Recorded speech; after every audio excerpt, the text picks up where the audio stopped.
the Biscuits and Blurays podcast, where we watch Blu-rays and the biscuit gets taken away by tornadoes. I'm your host James. Co-host Jade. Hello. It's the end of season 2. Yay! Yay! And what a way to finish than with this bag of wank.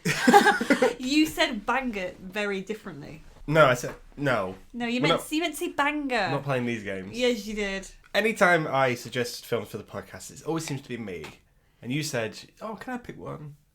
And you picked Day After Tomorrow. I did, because it's the best film ever. Well, I did say, can I have this or Twister? And you were like, have this one. Because, like, we've been putting them out on a weekly basis.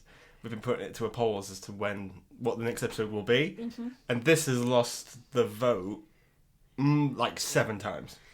You know what, guys? You don't know a good thing. This is why it's the last episode of the season. Oh, what a great one. Because no one wants this. Yeah, but I think it's going to be more entertaining because there's elements in it that are bad.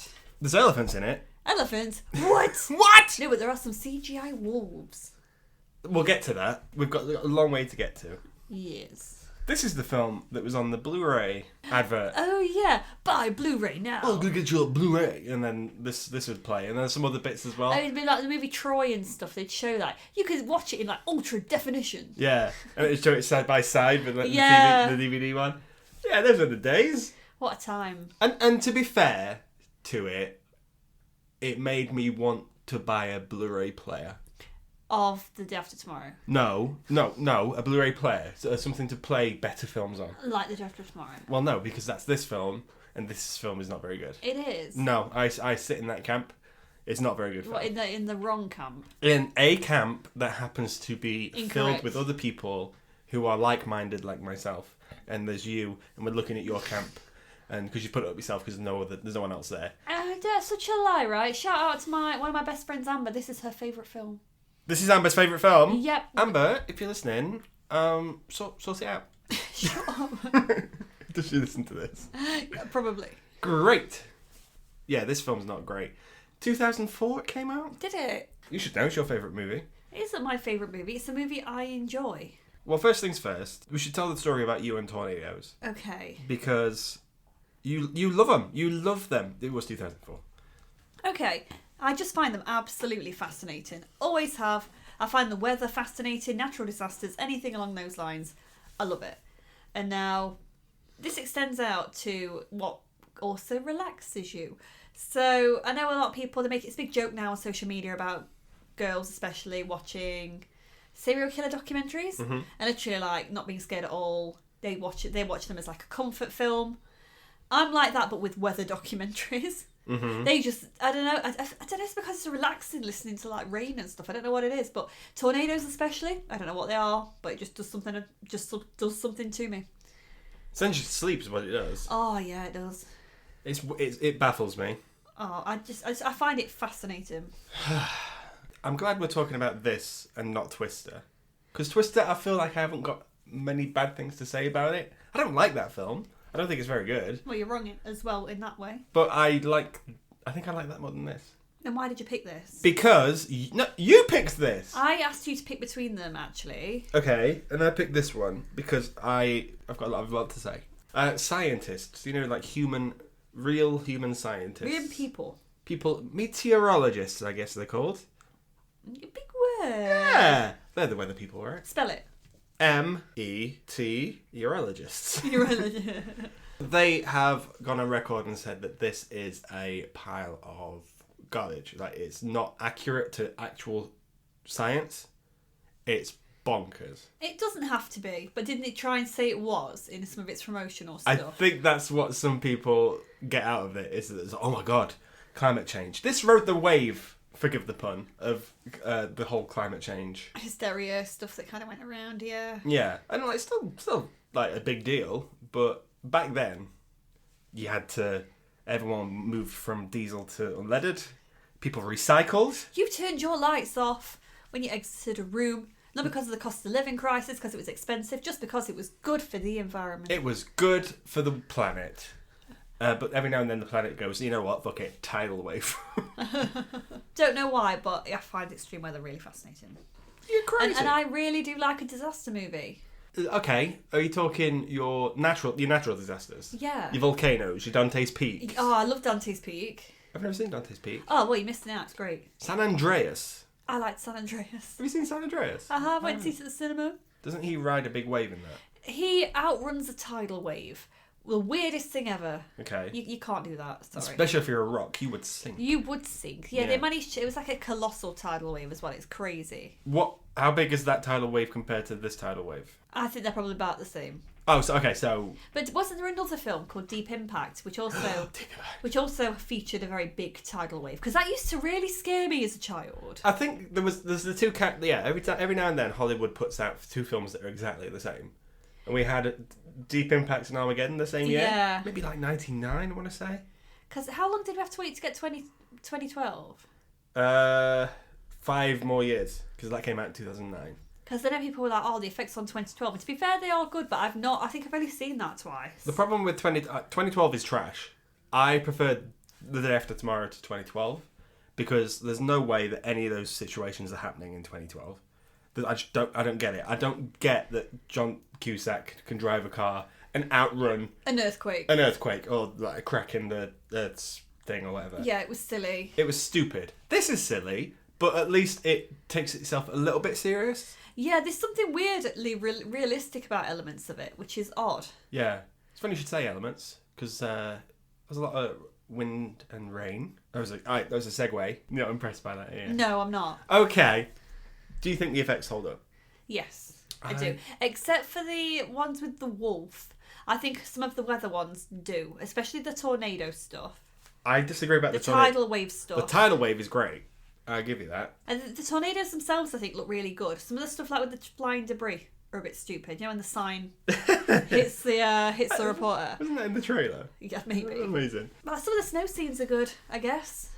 That's when the film changes for me, though. Yeah, climate changes for you. Climate changes for me. I think the best part of this, the first 2/3. The first third. No. Easy. No. Okay, well, okay, fine. This is from the director Roland Emmerich. Okay. He is a big man. No, he's probably like 5'10" tall. But he's directed a lot of disaster movies in the past. Okay. He got his big break with a certain 4th of July alien movie. Oh, I see. Uh-huh. So he knows what he's doing then with the genre. No, because Independence Day, I like Independence Day. I think it's great. But he knows destruction well, though. He can do that well. Well, the problem is with these disaster movies is you have to have human storylines that drive it, and more often than not, the human storylines in these films are pathetic. Yeah, they're boring. Yeah. So Independence Day gets a pass, I think. That's because people like Will Smith. Will Smith, Jeff Goldblum. I'm not gonna lie. I liked Independence Day until after the big alien attack on the city. After that, it gets boring for me. Oh, really? Yeah, it does. Welcome to Earth. Come on. Yeah, maybe for about 5 minutes after that bit. That's just for me. It's just boring. It then becomes like a spacey film, and that's not for me. You like Mars Attacks, don't you? That's what you I tell do me. like Mars Attacks. Okay. But then he went on to do a film called Godzilla, 1998's Godzilla. Have you? Everybody's seen that. No one likes that movie. No, funnily enough, I just saw a meme on Instagram today that says I own 51 copies of the VHS. And I was like, well done, sir. You sent it to me. Yeah, because you probably do. I have it on Blu-ray, but I don't own it on video. Yes. Nor shall I. Are you sure? I've got a soft spot for that film. I know you do because you love Godzilla. Yeah, and that was the first one I saw. I remember the big Godzilla hype though. Oh god, it was everywhere, wasn't it? Yeah, it was all over the place. Do you remember that Jamiroquai song? Yeah, I do. Yeah, go on. Excellent. Yeah, he was like he's in the room. And we never got Day After Tomorrow's song, which is upsetting. This is the day after tomorrow. I suppose because the Day After Tomorrow is always changing. Yes. So now it's Saturday, but tomorrow. I was going to open with that joke because welcome to the episode about Saturday. But it don't work. But it doesn't work on No. 6 of the days of the week. It does not. So But that one day it does work. Fucking works. yeah, strap in for more jokes like that. Oh, great. What do you think to the cast? I like the cast. At the time, I had like a proper Emmy Rossum crush because Didn't she come? Like, wasn't she doing Phantom around that time, or wasn't that movie out around that time? She was everywhere at that time. Yeah. Yeah, and I just thought she was so cool. What was it we watched the other week, and she was just in it, and I was like, oh shit, that's Emmy Rossum. I don't remember, but Yeah. always happy to see her. So I like him. She's got massive eyes. Oh, she does, yeah. Yeah. And we got Jake Gyllenhaal. I think that's pre anything good Gyllenhaal. Oh, We've had Donnie Darko. You love Gyllenhaal. I like him. I think he's great, but you can tell that this feels like a contract obligation. What, you think so? I think so. Yeah. Why would he do it? I don't think he'd do it. He does. He looks old. He looks too old to be doing no like mathly weird school thing. What I'm saying is, I think Jake Gyllenhaal is in a place now in Hollywood where he can pick and choose what he does. Maybe to an extent. Yeah, exactly. But like back then, like 2003, I guess when they started filming, Jake Gyllenhaal was still a relative unknown. We've also got Mr. Dennis Quaid. Mr. Quad. Who is sexier, Dennis Quaid or Bill Paxton from Twister? When it comes to like tornado movies, who's sexier, Bill Paxton from Twister or Dennis Quaid from this? In what context am I? Every way.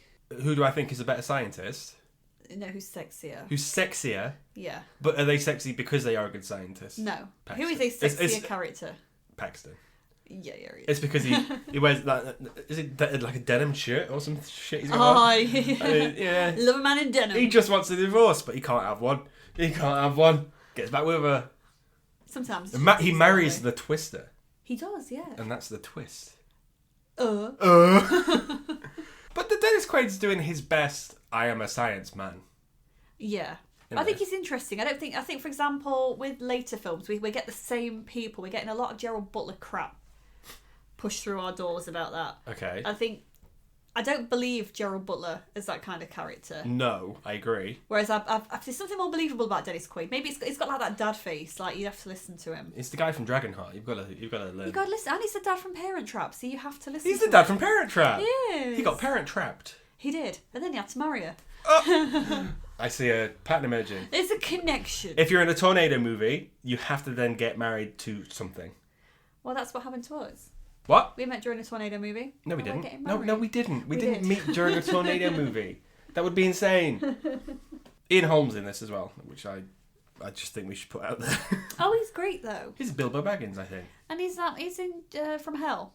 Yeah. He plays the Jack the Ripper-y dude, doesn't he? The Jack the Ripper-y dude. Yeah, so spoiler alert. Oh, what? It was him all along. Is it him all along? I think his character did it, not the actor. Oh, no. Ian. He's responsible for the London murders. I never suspected actor Ian Holm. Holm? Am I saying it right? Well, it was. I think he's an alien. He tries to kill Ripley with a magazine. As you do. I find that very interesting that that's a thing that happens. Anyway. So this opens with, oh my god, we're on the polar ice caps. I love it. Also, the title sequence goes on too long. Oh yeah, it goes on forever. It's like credits at the start of the movie. You don't really get that anymore. No. And I like that. But this is still like Roland Emmerich and filmed by Roland Emmerich. And here's some more. And here's some more ice. And here's some water. Oh, great. Yeah, it's just like, I've seen ice, I've seen water, crack on with it. Yes. So there's a big base at the... Okay, just before we get into it, we were falling asleep, because we watched this a few days ago. And usually we watch a film and then we podcast it, but we took a break from this one. So we watched it a few days ago. And you said, you're going to forget what happens. And then I woke up and I was just like, right, this is it from A You to did. B. You reeled off the film and I was like, oh, I pay attention sometimes. You pay attention. Also, it baffles me that I've seen this film twice this year. And I haven't seen You said any... it's an abomination. It's an abomination. And you're going to watch it again at some point this year. I don't want to. You'll be going to. You shouldn't be at the polar ice caps. Well, they are, because they're scientists. They're taking samples of ice core. Can they not get ice from anywhere else? No, it needs to be from there. You should see the bottom of our fridge. Oh. But I yeah. wonder who them scientists were, just sat chilling in our freezer. Oh yeah, Dennis Quaid's in our He's freezer. in our freezer. Get out of there, Dennis Quaid. So these three scientists are doing experiments on ice, which sounds like a very good ITV ITV talent show. Ice pickers. Yeah. Yeah. So, but then they realise that the ice they are on and drilling into, guess what? Hollow. Yeah, like the whole plate is like shifting or... How did they not know that shit was hollow? I don't know. Why would you build... It's a movie, James. It's not a good movie. Shut up. Alright. Ice doesn't melt from the middle. Ice doesn't melt from the middle. Who knows? Well, it doesn't. It's not hollow in the inside. It just cracks, doesn't it? Because it's melting. It's a big crack. Shut up. That's a soundbite that's going to haunt me for days, that. It's a crack. It's a big one. So Dennis Quaid does his best. I've got to jump over there and get some things. And then he jumps over the thing and it's falling at his feet. Yeah, it's all very disastrous. It's very paint by numbers. Yeah. I appreciate that throughout this movie, the stakes are quite high. Yeah. It's like, too high for anyone to reach. You've got to get them stakes down. But then after that initial opening scene, we then get him at a conference talking about climate change. And it's all very sciencey. All the United Nations are talking. He does well with the big words. Yeah, because doesn't the Vice President try and give him sass? And he sasses all right back. Let me tell you some news about the Vice President in this movie. I wouldn't vote for him. He's got not my vote, not my president. Not my president. No, not even close. He goes, I'm not going to sort this out. It's going to cost billions. Yeah, okay, well, guess what? It does. Of lives. Sir. Fucking. But to be fair to them, that wasn't something that was supposed to happen in any of their lifetimes. He's talking about something for like 2,000 years down the line. The whole plot of this film really is there's a big current going from like the middle of the planet or something. Transatlantic current? The transatlantic current.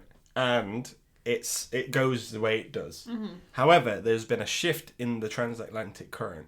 Mm-hmm. Or something along those lines, due to the polar ice cap, like all the fresh water ending up in the sea. Yeah. It's having an effect on it. You've got to start recycling, guys. I can't stress that enough. No, you must commingle your waste. You know the ring pull things? You've got to cut holes in them. That's how bad it's got, guys. Yeah. Anyway, Dennis Quaid's like, he's ahead of the curve. He's gone, we need to sort this. Because people are going to die, essentially. Yeah. And the Vice President's like, nah.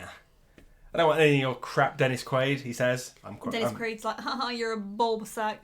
And then that's how that all ends. I do like the setup to stuff. It doesn't really like kick off for a while. It sort of builds and builds and builds. Maybe that's what I like about this. You get a really good steady build up of things like scientists looking very panicked, looking at models, looking at data. Yeah, and they're like, oh my god, that data's bad. Oh my god, that data's bad. What about this data? Is that bad? Oh my god, that's bad. Oh god, the transatlantic current. The data is bad. It's bad. That's a line from the film. Yes. I don't like the English ones.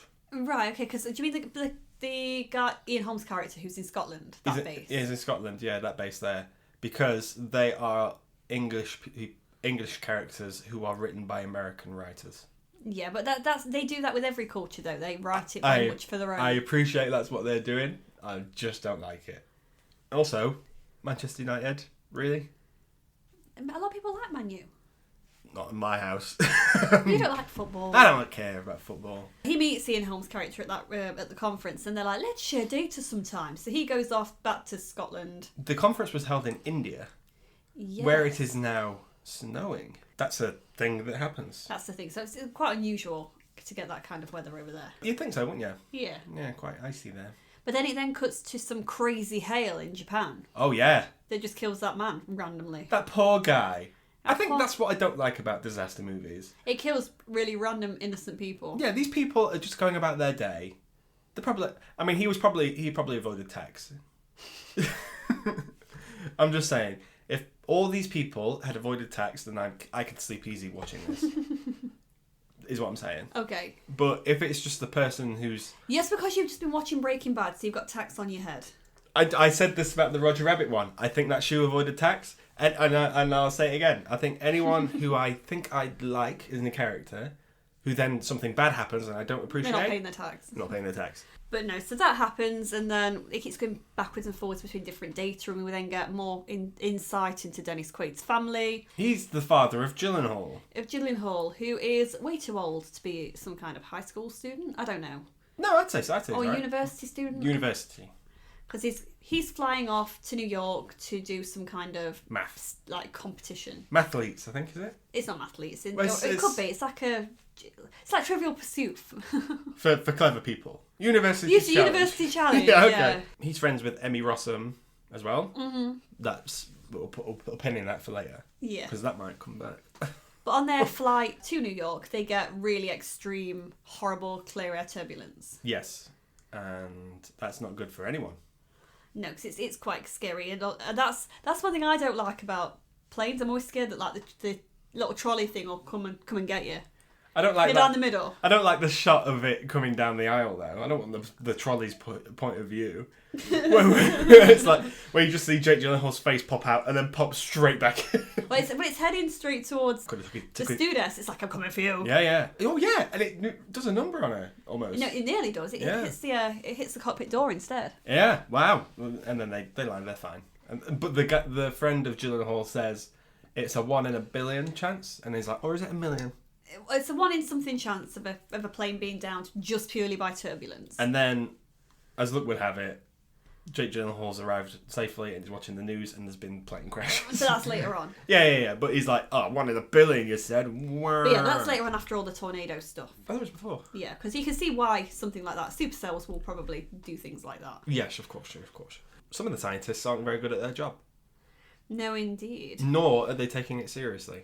Yeah, because the dudes in Scotland, those boys start going crazy in the sea, don't they? Because the water, is it the levels are dropping?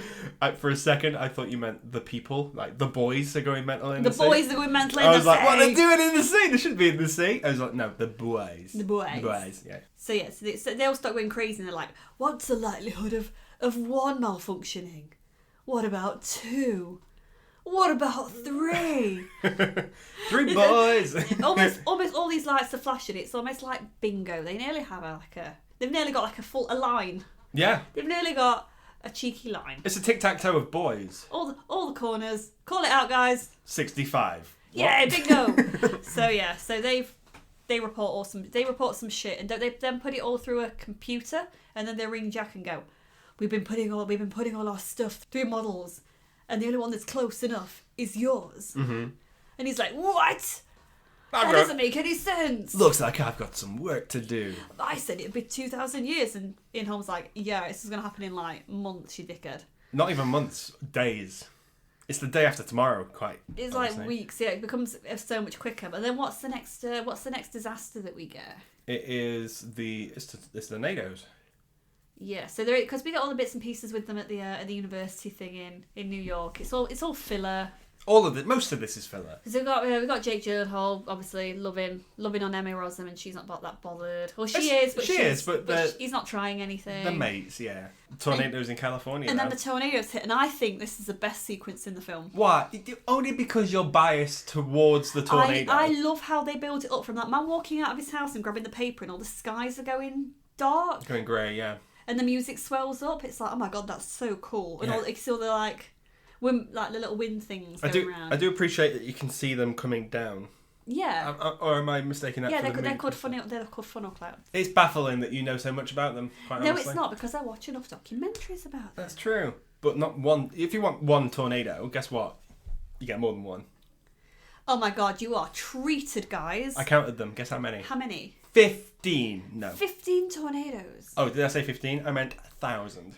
Thousands of them. 15,000. But they destroy the Hollywood sign. Oh, that's sad. Can't put that back up. But again, at the start of this scene, we are directed to 2 random characters again that we're supposed to just randomly start caring about, and we are reacting to their reaction almost, if you know what I mean. Which 2 characters? The 2 that are trying to get it on in the weather centre. Yeah, and I don't appreciate that. You should be at work. If you're a scientist and the fate of the human race comes down to you... No, it's Disney work for the Weather Channel. No, he's one of the science guys. No, he's a Weather Channel guy. Because the reporter rings him from the beach when all the hail's hitting, and it's like, have you switched it on? But then that reporter's completely fucking relentless, because he almost gets hit later on the road, and then he does get hit later by the sign. In all the stuff, like, promoting this episode of the podcast, I put up that video of that woman, because that makes me laugh all the time. That poor woman. But also, like, how bad is it of news readers or news companies to go, right, there's a tornado, we've got to send someone to that. I don't know if that was what was meant to happen, though, because the boss of the station is in bed, isn't he? Because the man who was getting it on and got rudely disrupted, he rings him and gets him out of bed, and then he dies as well, because let's face it, he shouldn't have been on the fucking road. So that guy, yeah. Yeah, he's like, you should come into the station, boss, you should see what's on TV. So he's actively heading towards an active tornado. Why? Yeah. You don't run towards the danger, guys. This is not the film Twister. I know you can mistake it for the film Twister, but this is not Twister. No, I feel like the reporter gets what he deserves. No, that's not fair. He stood in the middle of the road and a big sign came. Maybe he thinks he's helping out the public, I don't know. But there's been 3 times he's put himself in danger, and it was the 3rd time got him. I would argue that is a big metaphor for advertising in Hollywood. They really try to slam it in your face. Yeah, here you go. Here you go. You want a billboard? There's your billboard. But then one of the really big tornadoes is literally destroying downtown Los Angeles, and it starts going for the... Is the whole point that tornadoes don't typically go for California? Like, that's safe of tornadoes? I don't think it usually... How many times have you known California be hit by a tornado? Saturday. Did it? Yeah, day after tomorrow. Wow. You fell for it. Oh, and I imagine there's someone else out there that fell for it. And I don't know No. who you are. So it's really unusual for that to happen. Yeah, so maybe the weather, it's bad, okay. Okay. The guy in the weather centre it was getting on with his missus decides, I'm going to run back to the room she's in. And bearing in mind he knows what's happening because he's been watching it on TV. Mm-hmm. He opens the fucking blinds and he sees it outside of the window, and they're both just like, oh! The tornado gets them. Why didn't they fucking leave? I think it's a metaphor for... I think it's filled with metaphors. I think the people that die, they die for a reason. These people were having sex before marriage, probably. Yes. And they were probably in different marriages anyway. But they didn't actually actively have the sex because they got disturbed by the man in the hallway. Yeah, and also the massive tornado that tore through the building. Exactly. So that's the thing, guys. Sex before marriage, tornadoes will come and get you. I can live with that. Yeah, so tornado scene, it's you love it. I get it. But it makes you sleepy. And at this point, you're starting to really drift off. Then it gets into New York. New York's happening. Yes. It's raining. It's raining a lot. And I imagine it would do in New York. Yeah, so they're all watching the TV, aren't they? The university students, and they find out that they've basically closed all airspace because of the tornadoes, the crazy weather. Yeah. And 2 planes have gone down due to turbulence. So they're all like, shit, how are we going to get home? And the rich guy that Emmy Rossum's befriended is like, you can stay in my penthouse if you want. Do you want to do that in your Saltburn accent? Oh, you can stay in my penthouse if you like. Oh, you're such a twat, Holly.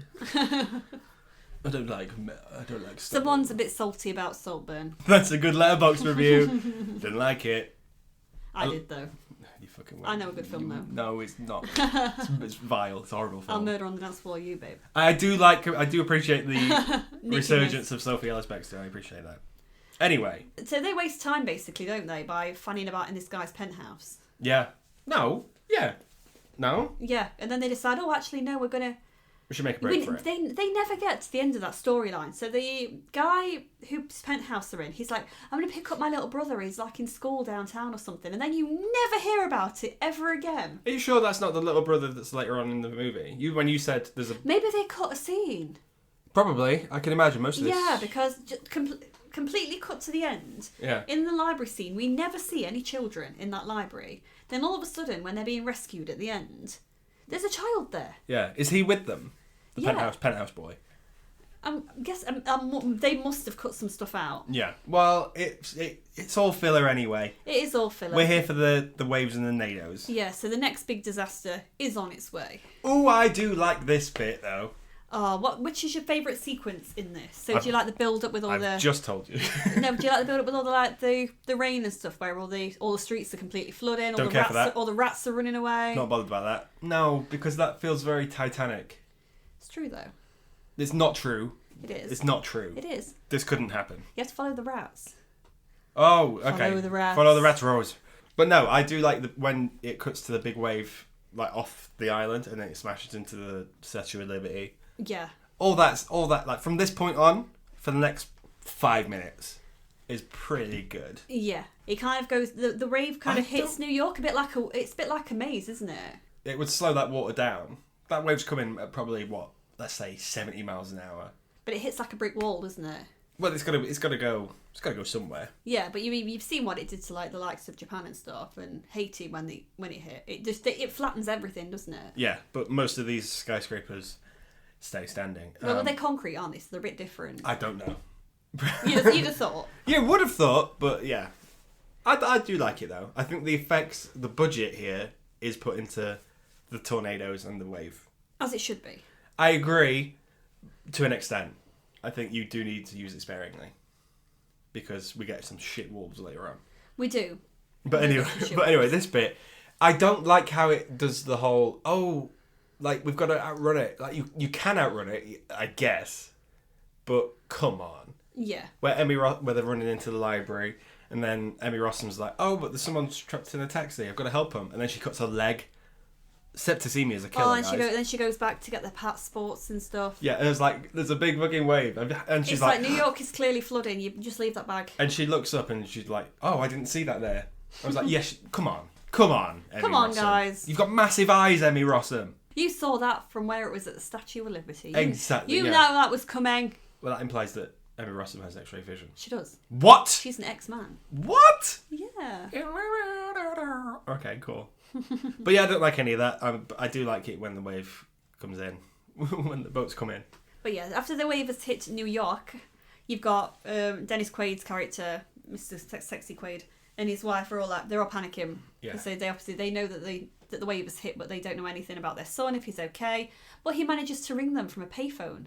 Yeah. I'm at a payphone. One of them ones. Yeah. But he's in the bottom of the library, so it's flooding. Yes, it's getting worse and worse. Yeah, so you can, and then Dennis Quaid's like, I will come for you. I'll come get you. Stay where you are. Stay where I'm going to come and get you. So basically, before that, they find out that through various different models with the climate shifting stuff, all this extreme weather they've been getting is kind of only the beginning to a bigger storm that's on its way. Yes. Which is, I think, is still anticlimactic, if I'm being honest. I dip out of this film emotionally now. So they say that this big storm is basically like a tornado. I've got tornadoes on head. It's like a hurricane. Yes. So it's got a big eye in the middle, and anything that's caught in the eye will instantly freeze. Is the big eye in the middle bigger than Emmy Rossum's eyes? No, nothing will ever be. Nothing will ever be. Yeah, so anything caught there will get frozen, just like the army people got frozen trying to save the royal family from Balmoral. And you know what? I'm fine with that. Yeah, they find out there's like three of them. That's like a scene. Three big storms all over the globe. Yeah, we skipped over that scene, but that's a scene you can't watch. I don't like it. Why? I don't like the way they freeze to death and they go, oh. What? I don't think those are the sound effects. I don't like it. It freaks me out.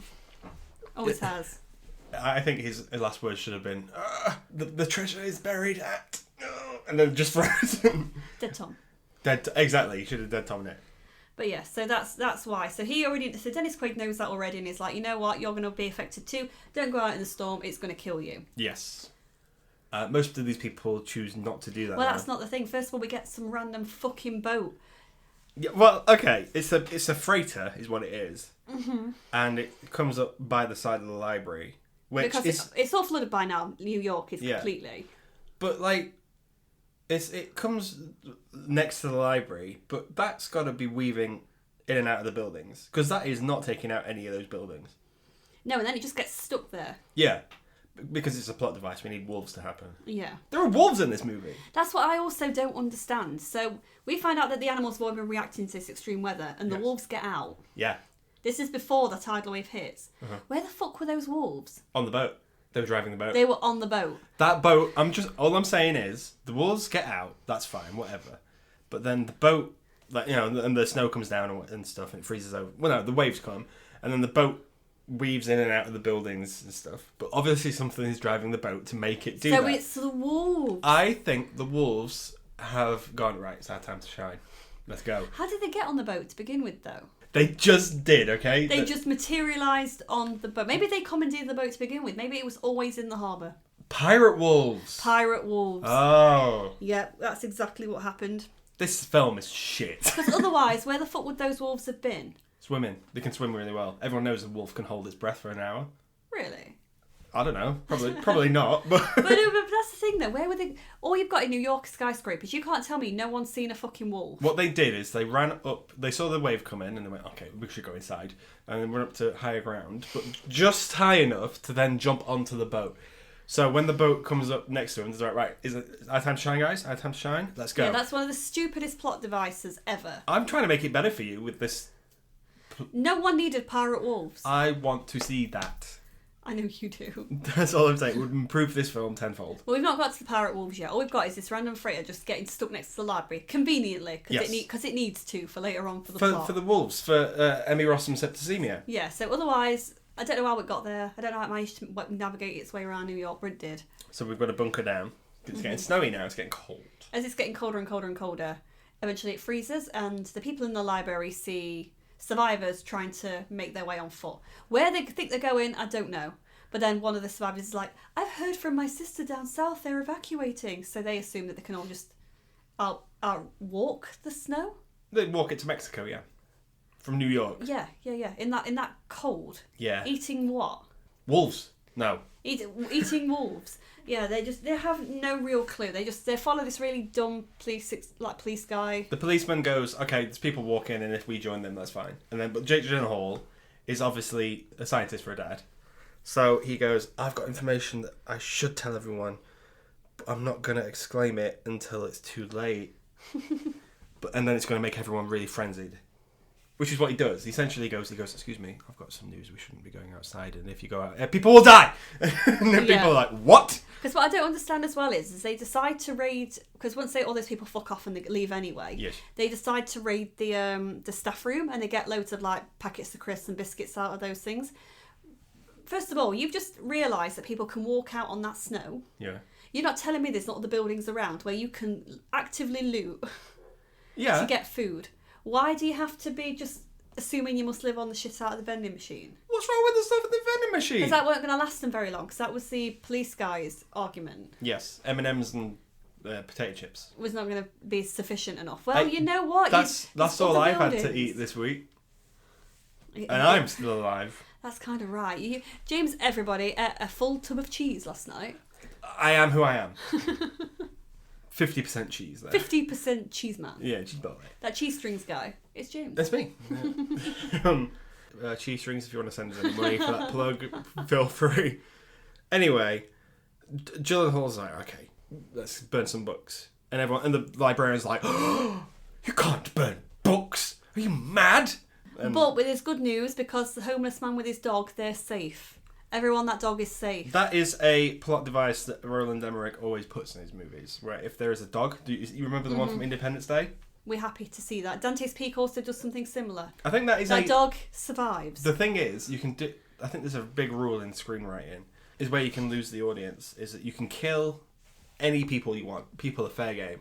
But if you kill one dog, you've lost the audience. And that's why I think Roland Emmerich's gone, oh, okay, I'm going to just no dogs. You kill the dog right at the start and then make the character avenge everyone who killed his dog.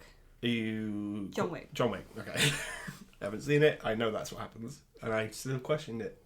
Gyllenhaal's burning books.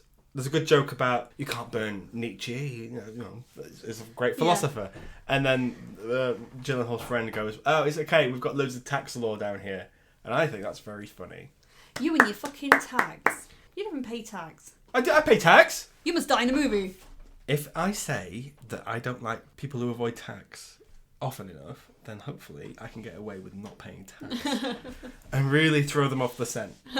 Because then the people who look for the tax go, oh, but he wouldn't say that because... He wouldn't say this. He's in that category then. Smoke and mirrors. Smoke and mirrors. Great. Dennis Quaid is going on. I'm going to get... Not before he's briefed the president. Don't forget. What? I missed this. I must have missed a scene in this twice because we watched this twice recently. Yeah, and the fact you've missed the scene is appalling, really. When did the president go? Oh, he dies at some point off camera, but not before he's... Dennis Quaid's done his massive presentation about when he puts that big line through America and he's like, evacuate everybody south of this line. Yeah. What about the north half? Well, they're fucked. They've already gone. The wolves. It's too late for them. There's parrot wolves out. Mm-hmm. Yeah, so it's too late for them. If they go outside, the storm will kill them. And if the storm doesn't get them, then the wolves certainly will. Then the wolves will. So Dennis Quaid and his explorer friends go, let's go get my son, because my son is more important than yours. So they all go, they all make a Dennis quest, to go to New York and get Jade Gyllenhaal, which is fine. Yeah. Why do we care? We don't, but I suppose that's the thing. They're all all his family are supposed to be acting noble, because his mum's also a doctor. She stays behind to look after a sick child where they don't have an ambulance, so she's staying behind with them. Don't they read Peter Pan to her? Yeah, she's quite cute. But it doesn't do anything. Later on, they get an ambulance. He gets safe.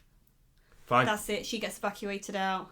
Those people pay tax though, so that's fine. Yes. So off he goes with his explorer friends, and they're off walking. Well, they're driving at first, and then that doesn't pan out. Mm-hmm. So then, right, okay, put your boots on. We're going for a wolf walk. I was gonna say Wolf walk. We're going on a bear hunt. We're going. Well, the snow's gotten too crazy, and I think they crashed the car, so they decided they've got to put their snow boots on, and they have to walk. Show boots. Show boots. Gotta dance. So yeah, that doesn't go well. No, they end up walking over a mall. A mall? Which is completely glass roof, which obviously they can't see because it's completely covered by snow. A shopping centre. Mm-hmm. The guy at the back ends up falling through the glass. And they do a whole, it's very vertical limit at that point. Oh, it is, yeah. It goes on a bit too long. The film could have ended 10 minutes ago for me. Shut up. I'm just saying, once the wave's gone, like, what else do you need to watch? The Great Wave. The wave, yeah. So the guy goes, go get your son. And he cuts the wire and he falls into the mall. It's like, a character I didn't really care about is dead. Woohoo. And then, again, I must have skipped a scene because the next one behind Dennis Quaid's at the front. He gets knocked unconscious somehow. Oh no! So I think later on when they're still walking, he just passes out or something. Oh, I imagine from exhaustion or cold. Oh, or heat. It could be too hot. Maybe, but as that happens, I think Dennis Quaid notices that everything starts to get quite clear. Yeah. And it's like, oh shit, I'm in the eye of the storm. I'm in the Emmy Rossum of the storm. So he spends a lot of time fanning about trying to find some shelter. And you know what? As luck would have it, he gets it. But this is all happening in sequence. Because we find out that Emmy Rossum's got septicemia. Yes. And so Jake Gyllenhaal has to go to the freighter with... That's where the wolves are. With his two friends to try and find us some penicillin. And that is where they're attacked by the world's worst CGI wolves. I don't think they're the worst CGI wolves. They're terrible fucking CGI wolves. They're not as bad as the ones in Twilight. But why do you like this film again? I like the film, I just don't like the wolves. The only negative you have of this film is wolves. I will always say this part of the film is the worst. Because it's not necessary, nor is it realistic. It's because we've had all the really exciting stuff to begin with, and we've had the build up, and now it's like, oh. The film has literally nothing else to offer. So by this point, it's like all we've really got is it's against the clock really, because as the eye of the storms hit Dennis Quaid where he is, it's also hitting New York as well, and we see everything start to instant freeze. Yes. And it starts that from the top of the skyscrapers that you see it kind of travelling down. You would think it would be a sort of like a wall of it, like the arena in Fortnite. That's how I imagined it. No, I don't think it is. I think it's because it's how the cold air comes down. Okay. But then surely... But doesn't heat rise? But you would have thought, as the eye of the storm's moving over, it to be hitting that way, not it's over you. It would be coming from the ground up, wouldn't it, surely? No, because it's coming down. Oh, I don't know. It doesn't know. We're not scientists, and neither of the... Hey, you know what? None of the screenwriters... Yeah, exactly. The screenwriters for this aren't clever either, so it's fine. So you got Dennis Quaid kind of watching all this stuff like instant freezing. He's trying to hide and He hides in a freezer. And outrun it. Yeah. And then so does Gyllenhaal. Put the books on the fire. Don't let the fire go out. And everything in the library starts freezing around them. Yeah. Get those stakes down. They're too high. Yeah, so they just keep burning shit, and then they shut the door. Dramatically. Oh. And then it cuts to Dennis Quaid's friend waking up in a room full of snow. I'd argue that if I had protective gear from the snow, I would never take it off. Dennis Quaid, as soon as he gets in any form of shelter, it's still cold, but he takes his mask off, so that we know that's Dennis Quaid. Well, yeah, because it's a movie. I appreciate it's a movie, but that's not... your face would freeze. I don't know how it works. Frozen face. Frozen face. It gets frozen right in the face. Frozen in the face. Yeah. And God knows what the fucking library people are doing, because they've got nothing. At least Dennis Quaid's been down to mill it. He has indeed. He is decked out for the winter. He really is. But it's fine. But it's okay. Dennis Quaid and his friend. And his friend, they make it to New York. That's good. And they go to the library and they see that everyone's all huddled in this tiny little room it looks like it fucking stinks in that room. Oh, can you imagine? When they open the door and they're all in their sleeping bags and stuff, I bet it smells like hot ass in there. How long are they in there for? Because this film doesn't give, apart from it being called The Day After Tomorrow, it doesn't really give you a good scale of time. Isn't it like a week it happens in or something like that? If it's a week, I would argue that is fine. Yeah, I think that's probably why. I think it all happened so quickly. Yeah. If it was months. Because as those as Dennis Quaid gets his way to New York, they see all the people that were Frozen. that left the library are all frozen. Yeah, because they followed the instruction of the authority. Who was also frozen himself. Yeah, no wolves for them. No wolf for them. So no, they made bad decisions. So he gets there. He's all really cute. They tell the vice president because all of a sudden the president's dead. Yeah. And now he's the president. Yeah. And it's like send out help. The vice president. Well, okay, everyone's been evacuated to Mexico, and I said to you, I think this is a pro-immigration thing. Mm-hmm. And you were like, you're overthinking this movie, because America goes, we need to get into Mexico. Mm-hmm. So they absolve any Mexican debt or anything. Yeah, like don't they this. forgive all Latin American debt to allow American people to end up in there? Yeah. Yeah. So I that's what I thought. I'm probably overthinking it, but I think there's something in there. Maybe. Who am I? Who knows? But yeah, so he's in Mexico. They send out help. All of a sudden, they're out in the middle of New York. Yeah. Getting picked up by helicopters. You know who's got it easy in this film? Who? Really easy. The people in the space station. Oh yeah, because every now and again it cuts to them and they're like, "Oh my god, guys, are you okay?" Oh my god. Houston, you have a problem. Is a quote from this film. Is it? No. I didn't think so. But they go, "Oh, we can see Italy." Everything's so clear all of a sudden. Yeah, Italy. We've entered a new ice age, and that's the whole idea of the film, basically, that we can't just keep fucking about with the nature's resources because that eventually it's going to hit back. You've got to recycle, guys. It's important. You know those paper straws?